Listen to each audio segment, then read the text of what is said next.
Yaba mo nyina wachi makwaba emfa emra bedwam dwumade so ebre wie de se ne bedwam kase ebeto am so ene anopensmede eba ne edi makotene bi ene se Ghana ba photo sanfo de abeto jase efiri ne eko contract be no aban de be ma obebo ne bo e wa America dollar mu ebiem sanso na ba photo sanfo kura sa beto dwa ebiem ese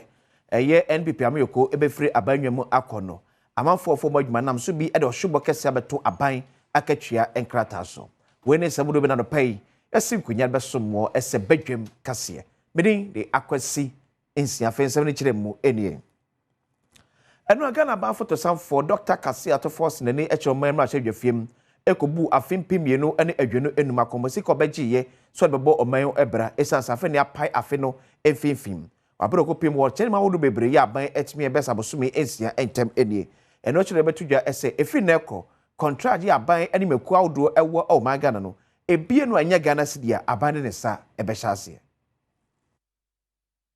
Pricing of goods and services and award of contract in foreign currency pose significant risk to fiscal management with severe implications for the stability of our Ghana city. Unfortunately, foreign currencies are becoming the means of transacting business in Ghana. This trend, if not checked, will erode the confidence in our currency, drive inflation, and result in the loss of value in the symbol of our sovereignty. The Speaker, to curb this unfortunate development, His Excellency, President John Dramani Mahama has directed that beginning today, 24th of July 2025, no contract awarded by government, irrespective of source of fund, should be denominated in foreign currency. The Speaker, we also want to use this opportunity to remind the public that per the Foreign Exchange Act 2006, Act 723, companies, institutions, and individuals are prohibited from pricing, advertising, receipting, or making payment for goods and services in foreign currencies in Ghana without prior written approval from the Bank of Ghana. About for to some for Korea, Dr. Kase ato force no abra ogina wahwe film e de ensem tujade ba ko kan ye say abra NPP amyoko efiri Ghana banwa kese so afimpimienu ene adwenu enum bronya eye general boso de to so enson no na eyade amanfo mafomo enwuma ntino akama de ohwobo kese pa beto abaka twa so tene sa badwa abaka twa odobi ekekemu a na nye sa ban ye ba ye na ye bibi. Wage pressures were largely driven by last-minute recruitment undertaken by the previous MPP administration in the last quarter of 2024, especially in the areas of education, health, and security sector. Mr. Speaker, let me repeat. The wage pressures we are largely seeing are driven by the last-minute recruitment undertaken by the previous government in the last quarter of 2024, especially in areas of education, health, and the security sector. In addition, ad hoc reviews of conditions of service undertaken in previous years have distorted the single spine pay policy and further burdened the public wage. Mr. Speaker, the government is implementing the following measures to address this challenge. Number one, we'll conduct regular nationwide staff payroll audit to sanitize the payroll. Mr. Speaker, we'll be realigning all staff from overstaffed areas and defunct MDAs to areas with critical staffing needs. Right, Honorable Speaker, we'll finalize the process for the establishment of the Independent Emolument Committee as part of the broader effort to reform and reset public sector pay. And finally, we will issue an executive directive mandating all MDAs to seek approval from the Minister of Finance or the Ministry of Finance before making any commitment. And now, abra aban for some for a commercial film or pay and Adom Kumayo Marshal film, a sorry APA in say. Nano about to a court to your Blakuma, not about to empesso, so Basabasa is Sieno, Dogmani Chemo when he annual no abro film Marshal film no, and when he etched. Ama would do on them see for a woman and no chiko could open for enche, and the kata komo, ekachomo say. Erima eko so memu enkake abatom sem so manfo no antum bia ebrebinu ebeje o manyina ensem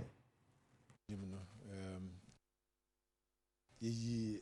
kuomiensa ane pese de ye haw ekoto manim de dikan eye diplomatic or na se eye amaman a omowo omo representatives ewo ha omo nyina panyini na ne office ewo osu yekọ ho de petition bi ekoma no yesan de bi ekọ yewura president na tena bia the Jubilee House yekọ ne nkrofo ebeje yefiri ho na yekọ CODIO Coalition of Domestic Election Observers omo so omo tena bia se yekọ na de petition bi akodomo mu meka ne se ni nyina kama boni bi ensi ye de ye hawo yamane ene niema efiri se ha ye wo mamu ato saa empemfo we nyina me giri se won beka ho bibi especially yewura president a ono na eda oman ano ye hwe animu free na kopem ochina ne na de chine de obeka bibi afiri nsema ye de ekoto nanim mokoye no na reception to say oh well baby ekoye bia waji yemfeso the diplomatic corps waji yemfeso irregular zebra also GFS no credit o kan na ye call CODIO so waji yemfeso nsam no se mo bo no tofa na masro mampani se onye bibi wo ho a ede pa na mo se omampani wo nsam a mo de ato kratas di kan basabasa ya ba ya batu mu mu se wenye DC na anu ada ablekuma north nye eda edi kan basabasa aba na enra ene mfinhia dumiensa pepepe ya Ghana ehwere ade kesem na nyina se man penalty abanwa kese so Professor John Evans Atabels oboade enakata to de sa efre ne pe emu e ka bi ema esanse enra mfinhia dumiensa enti emperifo ye kan dum kese e de manom Ghana man pere His Excellency John Dramani mama nyakwanya eko adwumadi na sebi wada desede ato Ghana de hye enkanka endi setitafo anim se ahobrase su ya na Professor John Evans Atabels mu no ye nyina eni mu dem se na be ye oman no asumdwe ne nkanko ebehia yen. If there's one lesson we draw from the life of President Mills, it is that no challenge is insurmountable. When we lead with integrity, when we listen with empathy, and when we govern with principle. It is that lesson that I strive to follow in the reset agenda that we have adopted. Let me say for emphasis that our reset agenda today rests on the foundation of the Better Ghana agenda that was laid by Professor J.E.A. Mills. Osan so editor man for enim se womo enwe se adisuade bia kane mampanin wonya ne baby eko ohawa wotumi eso ano ene se ne auditor man for enim na ban no ahobo a womo aye na eya de esese nchiriman so esua. To the people of Ghana, let us recommit ourselves to the Ghana that Professor Mills believed in. A Ghana that is united in diversity, strong in values, and anchored in peace. And to Professor Mills, our father, our leader, our teacher, I say, rest well. You may be gone from our sight,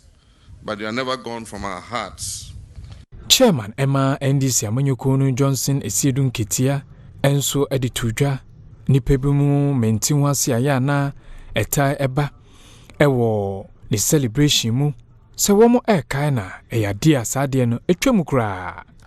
Theophilus Asiao Mills abusua na fe wona wo ensase ewo esiekrom ere de sede e to place pampanifo anim se asase wo manso twa asore wo sampotemo no ano ode ye pampanifo ansore otena bi ebeji ensemu ewo bi ansem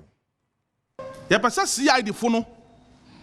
omo hwehwe 99 acres na omo register obi register no ayafa kwa mba no zakọ register no CID mpemfo hwehwem omo hwehwem trodo omo nkom ye omo hwehwem na to so biam sa registration na land commission aye no omo sansa omochi omo twam animanim ye ya sansa busuan no ma obi akra so nko register 99 acres ase ye na to so biem aba no enhye non tun sanfre land commission adumayefo a omo bon sa registration na aba no enfo omo fa mra kwanso abusuan no de atodwa se womo ehwe enim se enuanom a womo edi yamransem enam so ema bi moto anananom ewonsiedo ewo bebi a womo etu note eye site ho no safo no emra no ene omo bedi abanom fa murder charges nipakum efo nipakum efobu emmo enipa biara ne ho bon saa nipa num a wo mu wi no aba no emfa saa nipa kum fobu no emmo na to so song ebusuan say yehia police patrol ewa si akrom ene ne mpeso aso police no emmo ye ho ban omadwuma so ombo ye ho ban nti esra aba no say yehia police patrol we se be gina na ene anopai samu do be somo ese bedwam kase no ye de nyina ebesie ye de nwaba ne de bokata mu ensem ensem do a etwagu online ahodo emu ene no achi ensem do a onso wonso trim ya pese ode ba ese headline bedwam ne ye ba ise